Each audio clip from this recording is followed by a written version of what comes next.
दोस्तों, हर हर महादेव। शिव पुराण उमा संहिता अध्याय 12 से 25। जलदान, जलाशय निर्माण, वृक्षारोपण, सत्य भाषण और तप की महिमा। सनत कुमार जी कहते हैं, व्यास जी, जलदान सबसे श्रेष्ठ है। वह सब दानों में सदा उत्तम है, क्योंकि जल सभी जीव समुदाय को तृप्त करने वाला जीवन कहा गया है। इसलिए बड़े स्नेह के साथ अनिवार्य रूप से प्रपादान पौंसला चलाकर दूसरों को पानी पिलाने का प्रबंध करना चाहिए। जलाशय का निर्माण इस लोक और परलोक में भी महान आनंद की प्राप्ति कराने वाला होता है। यह सत्य है, सत्य है, इसमें संशय नहीं है। इसलिए मनुष्य को चाहिए कि वह कुआं, बावड़ी और तालाब बनवाए। कुएं में जब पानी निकल आता है, तब वह पापी पुरुष के पाप कर्म का आधा भाग हर लेता है तथा सत्कर्म में लगे हुए मनुष्य के सदा समस्त पापों को हर लेता है। जिसके खुदवाए हुए जलाशय में गौ, ब्राह्मण तथा साधु पुरुष सदा पानी पीते हैं, वह अपने सारे वंश का उद्धार कर देता है। जिसके जलाशय में गर्मी के मौसम में भी अनिवार्य रूप से पानी टिका रहता है, वह कभी दुर्गम एवं विषम संकट को नहीं प्राप्त होता। जिसके पोखरे में केवल वर्षा ऋतु में जल ठहरता है, उसे प्रतिदिन अग्निहोत्र करने का फल मिलता है, ऐसा ब्रह्मा जी का कथन है। जिसके तड़ाग में शरतकाल तक जल ठहरता है, उसे सहस्त्र गोदान का फल मिलता है, इसमें संशय नहीं है। जिसके तालाब में हेमंत और शिशिर ऋतु तक पानी मौजूद रहता है, वह बहुत सी सुवर्ण मुद्राओं की दक्षिणा से युक्त यज्ञ का फल पाता है। जिसके सरोवर में वसंत और ग्रीष्मकाल तक पानी बना रहता है, उसे अतिरात्र और अश्वमेध यज्ञों का फल मिलता है, ऐसा मनीषी महात्माओं का कथन है। मुनि व व्यास, जीवों को तृप्ति प्रदान करने वाले जलाशय के उत्तम फल का वर्णन किया गया। अब वृक्ष लगाने में जो गुण है, उनका वर्णन सुनो। जो वीरान एवं दुर्गम स्थानों में वृक्ष लगाता है, वह अपनी बीती तथा आने वाली संपूर्ण पीढ़ियों को तार देता है। इसलिए वृक्ष अवश्य लगाना चाहिए। ये वृक्ष लगाने वाले के पुत्र होते हैं, इसमें संशय नहीं है। वृक्ष लगाने वाला पुरुष परलोक में जाने पर अक्षय लोकों को पाता है। पोखरा खुदाने वाला, वृक्ष लगाने वाला और यज्ञ कराने वाला जो द्विज है, वह तथा दूसरे दूसरे सत्यवादी पुरुष, ये स्वर्ग से कभी नीचे नहीं गिरते। सत्य ही परब्रह्म है, सत्य ही परम तप है, सत्य ही श्रेष्ठ यज्ञ है और सत्य ही उत्कृष्ट शास्त्र ज्ञान है। सोए हुए पुरुषों में सत्य ही जागता है, सत्य ही परमपद है, सत्य से ही पृथ्वी टिकी हुई है और सत्य में ही सब कुछ प्रतिष्ठित है। तप, यज्ञ, पुण्य, देवता, ऋषि और पितरों का पूजन, जल और विद्या, ये सब सत्य पर ही अवलंबित हैं। सबका आधार सत्य ही है। सत्य ही यज्ञ, तप, दान, मंत्र, सरस्वती देवी तथा ब्रह्मचर्य है। ओंकार भी सत्य रूप ही है। सत्य से ही वायु चलती है, सत्य से ही सूर्य तपता है, सत्य से ही आग जलाती है और सत्य से ही स्वर्ग टिका हुआ है। लोक में संपूर्ण वेदों का पालन तथा संपूर्ण तीर्थों का स्नान केवल सत्य से सुलभ हो जाता है। सत्य से सब कुछ प्राप्त होता है, इसमें संशय नहीं है। एक सहस्त्र अश्वमेध और लाखों यज्ञ एक ओर तराजू पर रखे जाएं और दूसरी ओर सत्य हो, तो सत्य का ही पलड़ा भारी होगा। देवता, पितर, मनुष्य, नाग, राक्षस तथा चराचर प्राणियों सहित समस्त लोग सत्य से ही प्रसन्न होते हैं। सत्य को परम धर्म कहा गया है, सत्य को ही परम पद बताया गया है और सत्य को ही परब्रह्म परमात्मा कहते हैं। इसलिए सदा सत्य बोलना चाहिए। सत्यप्रायण मुनि अत्यंत दुष्कर तप करके स्वर्ग को प्राप्त हुए हैं तथा सत्य धर्म में अनुरक्त रहने वाले सिद्ध पुरुष भी सत्य से ही स्वर्ग के निवासी हुए हैं। अतः सदा सत्य बोलना चाहिए। सत्य से बढ़कर दूसरा कोई धर्म नहीं है। सत्य रूपी तीर्थ अगाध, विशाल, सिद्ध एवं पवित्र जलाशय है। उसमें योगयुक्त होकर मन के द्वारा स्नान करना चाहिए। सत्य को परमपद कहा गया है। जो मनुष्य अपने लिए, दूसरे के लिए अथवा अपने बेटे के लिए भी झूठ नहीं बोलते, वे ही स्वर्गगामी होते हैं। वेद, यज्ञ तथा मंत्र ये ब्राह्मणों में सदा निवास करते हैं, परंतु असत्यवादी ब्राह्मणों में इनकी प्रतीति नहीं होती। अतः सदा सत्य बोलना चाहिए। तदनंतर तप को बड़ी भारी महिमा बताते हुए सनत कुमार जी ने कहा, मुने, संसार में ऐसा कोई सुख नहीं है जो तपस्या के बिना सुलभ होता हो। तप से ही सारा सुख मिलता है, इस बात को वेदवेता पुरुष जानते हैं।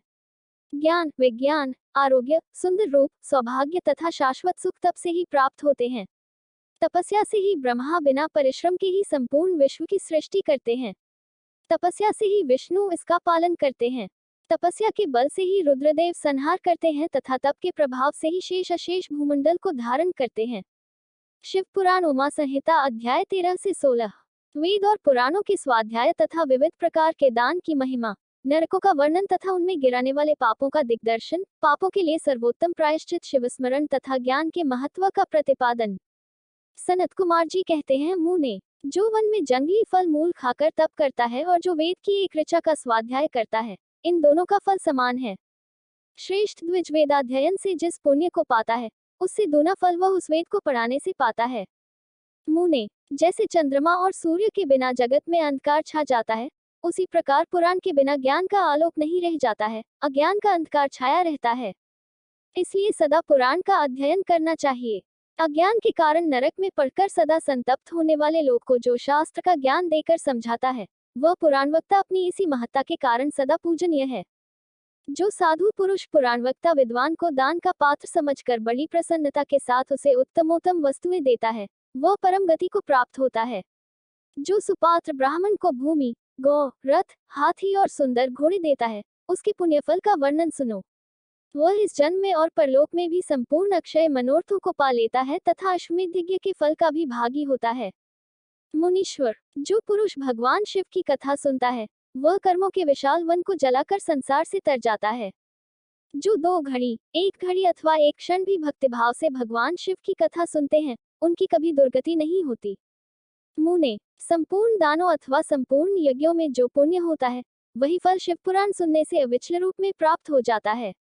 व्यास जी, विशेषतः कलियुग में पुराण श्रवण के सिवा मनुष्यों के लिए दूसरा कोई श्रेष्ठ धर्म नहीं है। वही उनके लिए मोक्ष एवं ध्यान रूपी फल देने वाला बताया गया है। शिव पुराण का श्रवण और शिव नाम का कीर्तन मनुष्यों के लिए कल्पवृक्ष का रमणीय फल है, इसमें संशय नहीं है। यज्ञ, दान, तप और तीर्थ सेवन से जो फल मिलता है, उसी को मनुष्य पुराणों के श्रवण मात्र से पा लेता है। प्रतिदिन सुपात्र लोगों को बड़े बड़े दान देने चाहिए, वे दान दाता के उद्धारक होते हैं। विप्रवर, सुवर्ण दान, गोदान और भूमिदान ये पवित्र दान हैं, जो दाता को तो तारते ही हैं, लेने वालों का भी उद्धार कर देते हैं। सुवर्ण दान, गोदान और पृथ्वीदान, इन श्रेष्ठ दानों को करके मनुष्य सब पापों से मुक्त हो जाता है। तुलादान की बड़ी प्रशंसा की गई है। गौ और पृथ्वी के दान भी प्रशस्त एवं समान शक्ति वाले हैं, परंतु सरस्वती का दान इन सबसे अधिक उत्तम है। नित्य दुही जाने वाली गाय, छाता, वस्त्र, जूता तथा अन्न और जल ये सब वस्तुएं याचकों को देनी चाहिए। ब्राह्मणों को तथा पीड़ित याचकों को जो संकल्प पूर्वक धनादि वस्तुओं का दान किया जाता है, उससे दाता मनस्वी होता है। लोक में जो अत्यंत अभीष्ट और प्रिय है, वह यदि घर में हो तो उसे अक्षय बनाने की इच्छा वाले पुरुष को, गुणवान पुरुष को दान करना चाहिए। तुला पुरुष का दान सब दानों में उत्तम है। जो अपने लिए कल्याण चाहे, उसे तराजू पर बैठना और अपने शरीर से तौली गई वस्तु का दान करना चाहिए।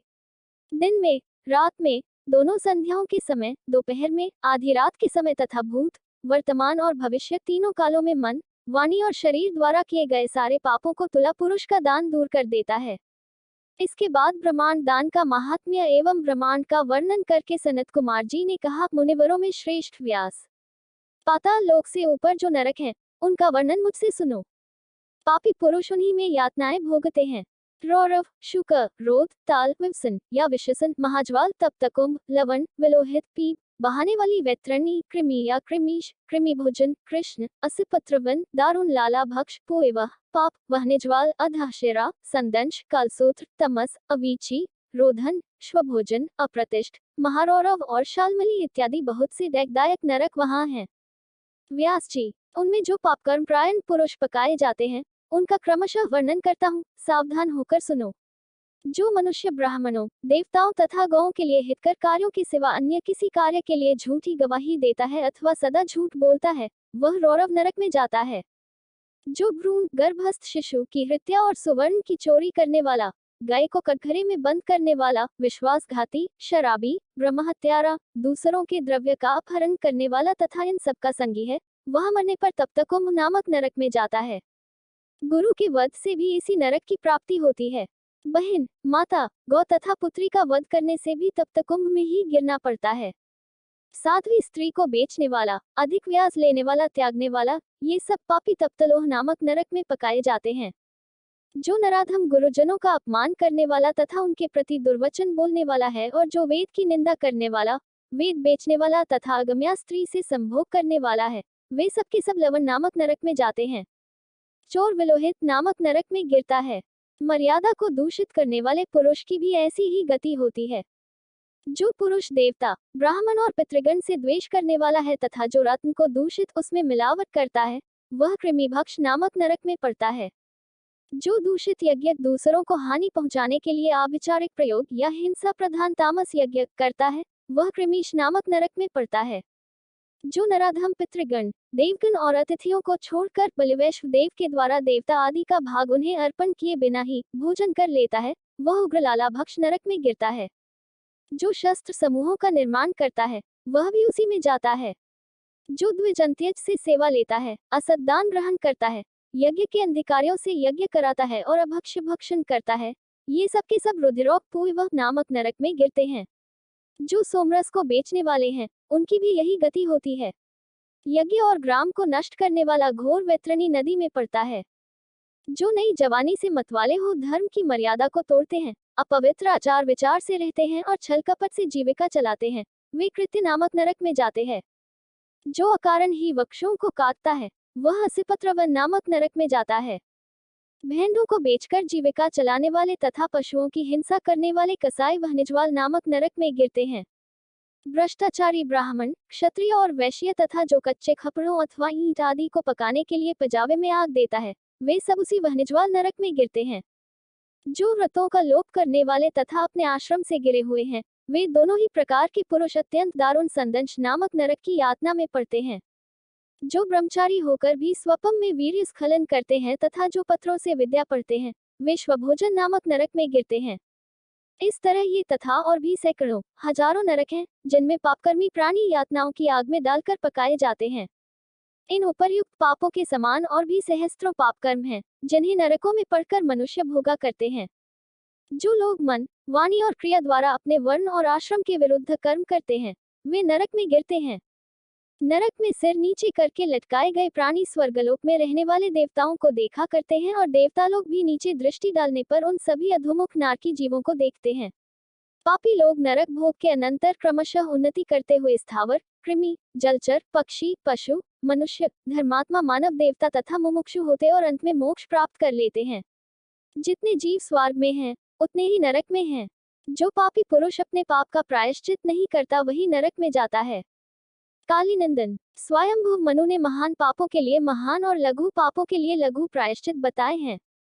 उन अशेष पाप कर्मों के लिए जो प्रायश्चित संबंधी कर्म बताए गए हैं, उन सब में भगवान शंकर का स्मरण ही सर्वश्रेष्ठ प्रायश्चित है। जिस पुरुष के चित्त में पाप कर्म करने के अनंतर पश्चाताप होता है, उसके लिए तो एकमात्र भगवान शिव का स्मरण ही सर्वोत्तम प्रायश्चित है। प्रातः काल, सायंकाल, रात में तथा मध्याह्न आदि में भगवान शिव का स्मरण करने से पापरहित हुआ मनुष्य माहेश्वर धाम को प्राप्त कर लेता है। भगवान शिव के स्मरण से समस्त पापों और क्लेशों का क्षय हो जाने से मनुष्य स्वर्ग अथवा मोक्ष प्राप्त कर लेता है। जिसका चित्त जप, होम और पूजा आदि करते समय निरंतर भगवान महेश्वर में ही लगा रहता हो, उसके लिए इंद्र आदि पद की प्राप्ति रूप फल तो अंतराय विघ्न ही है। मुने, जो पुरुष भक्तिभाव से दिन रात भगवान शिव का स्मरण करता है, उसके सारे पातक नष्ट हो जाते हैं, इसलिए वह कभी नरक में नहीं पड़ता। नरक और स्वर्ग ये पाप और पुण्य के ही दूसरे नाम हैं। इनमें से एक तो डैक देने वाला है और दूसरा सुख देने वाला। जब एक ही वस्तु कभी प्रीति प्रदान करने वाली होती है और कभी डैक देने वाली बन जाती है, तब यह निश्चय होता है कि कोई भी पदार्थ न तो डैकमय है और न सुखमय ही है। ये सुख डैक तो मन के ही विकार हैं। ज्ञान ही परब्रह्म है और ज्ञान ही तात्विक बोध का कारण है। यह सारा चराचर विश्व ज्ञानमय ही है। उस परम विज्ञान से भिन्न दूसरी कोई वस्तु नहीं है।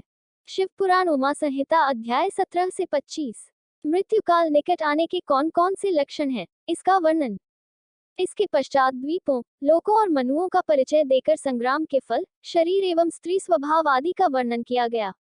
तदनंतर काल के विषय में व्यास जी के पूछने पर सनत कुमार जी ने कहा, मुनिश्रेष्ठ, पूर्व काल में पार्वती जी ने नाना प्रकार की दिव्य कथाएं सुनकर परमेश्वर शिव को प्रणाम करके उनसे यही बात पूछी थी। पार्वती बोली, भगवन, मैंने आपकी कृपा से संपूर्ण मत जान लिया। देव, जिन मंत्रों द्वारा जिस विधि से जिस प्रकार आपकी पूजा होती है, वह भी मुझे ज्ञात हो गया। किंतु प्रभो, अब भी एक संशय रह गया है। वह संशय है कालचक्र के संबंध में। देव, मृत्यु का क्या चिन्ह है? आयु का क्या प्रमाण है? नाथ, यदि मैं आपकी प्रिया हूँ तो मुझे ये सब बातें बताइए। महादेव जी ने कहा, प्रिय, यदि अकस्मात शरीर सब ओर से सफेद या पीला पड़ जाए और ऊपर से कुछ लाल दिखे तो यह जानना चाहिए कि उस मनुष्य का मृत्यु 6 महीने के भीतर हो जाएगी। शिवे, जब मून, कान, नेत्र और जिह्वा का स्तंभन हो जाए, तब भी 6 महीने के भीतर ही मृत्यु जाननी चाहिए। भद्रे, जो रुरुम मृग के पीछे होने वाली शिकारियों की भयानक आवाज को भी जल्दी नहीं सुनता, उसकी मृत्यु भी 6 महीने के भीतर ही जाननी चाहिए। जब सूर्य, चंद्रमा या अग्नि के सानिध्य से प्रकट होने वाले प्रकाश को मनुष्य नहीं देखता, उसे सब कुछ काला काला अंधकाराच्छन्न ही दिखाई देता है, तब उसका जीवन 6 मास से अधिक नहीं होता। देवी, प्रिय, जब मनुष्य का बायां हाथ लगातार 1 सप्ताह तक फड़कता ही रहे, तब उसका जीवन 1 मास ही शेष है, ऐसा जानना चाहिए। इसमें संशय नहीं है। जब सारे अंगों में अंगड़ाएं आने लगे और तालू सूख जाए, तब वह मनुष्य 1 मास तक ही जीवित रहता है, इसमें संशय नहीं है। त्रिदोष में जिसकी नाक बहने लगे, उसका जीवन 15 दिन से अधिक नहीं चलता। मुंह और कंठ सूखने लगे तो यह जानना चाहिए कि 6 महीने बीतते बीतते इसकी आयु समाप्त हो जाएगी। भामिनी, जिसकी जीभ फूल जाए और दांतों से मवाद निकलने लगे, उसकी भी 6 महीने के भीतर ही मृत्यु हो जाती है। इन चिन्हों से मृत्यु काल को समझना चाहिए। सुंदरी, जल, तेल, घी तथा दर्पण में भी जब अपनी परछाई न दिखाई दे या विकृत दिखाई दे, तब कालचक्र के ज्ञाता पुरुष को यह जान लेना चाहिए कि उसकी भी आयु 6 मास से अधिक शेष नहीं है। देवेश्वरी, अब दूसरी बात सुनो, जिससे मृत्यु का ज्ञान होता है। जब अपनी छाया को सिर से रहित देखे अथवा अपने को छाया से रहित पाए, तब वह मनुष्य 1 मास भी जीवित नहीं रहता। पार्वती, ये मैंने अंगों में प्रकट होने वाले मृत्यु के लक्षण बताए हैं।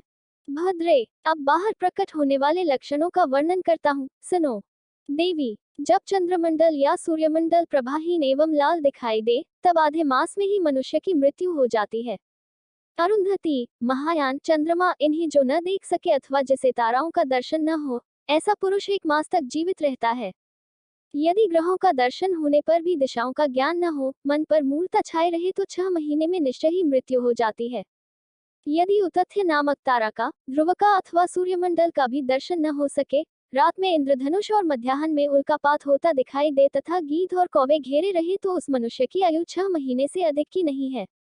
यदि आकाश में सप्तर्षि तथा स्वर्गमार्ग छायापथ न दिखाई दे तो कालज्ञ पुरुषों को उस पुरुष की आयु 6 मास ही शेष समझनी चाहिए।